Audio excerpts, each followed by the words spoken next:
Road to Rock. Rock and Roll All Night by Kiss. The world of rock isn't just written with notes. It is forged in moments of chaos that hides secrets no one dares to tell. Some call it legend, others a curse. Turn up the volume. This is Road to Rock, and this is the story of rock and roll all night. And by 1975, Kiss was a live band first and a record company problem second. They were road-tested, painted, and loud, but sales lagged. Paul Stanley and Gene Simmons wrote the song as an answer to that gap, a blunt, communal anthem meant to bottle the electric mess of a Kiss show into a single, impossible-to-ignore statement. Paul brought the idea, the chant, the call-and-response energy. Gene sharpened the hook and the attitude. It was collaboration with intent, not vanity. And the song began as simple chords and a shout-along chorus.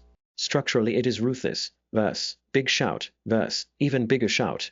Then a guitar solo that punches and lets the crowd breathe. Musically it leans on power chords, a stomping backbeat and gang vocals. Paul takes the lead vocal, Gene supplies the snare and backing roars, Ace Frehley throws in a spare but effective solo, Peter Criss keeps the pocket, the heartbeat. That economy is the point. It sounds like a party on purpose. And Kiss recorded a studio version early in 1975, but the road was where the song lived.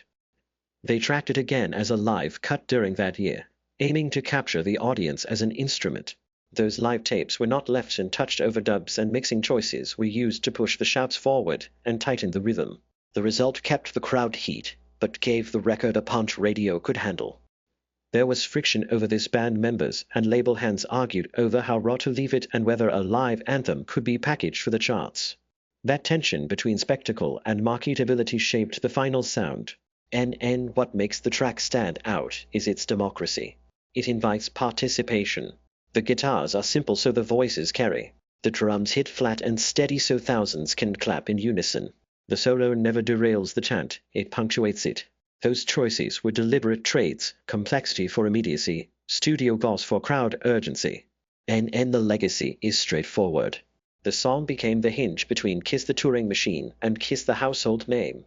It turned closing shows into rituals and gave the band a single identity that could be reproduced in commercials, stadiums, and on every greatest hits rack. For a band that lived by spectacle, the song distilled their argument into 3 minutes of pure invitation. Join us, shout, and keep the night alive. I was there when it happened, and that urgency still pulls up a room when the opening chord hits. Subscribe to the channel and smash that like.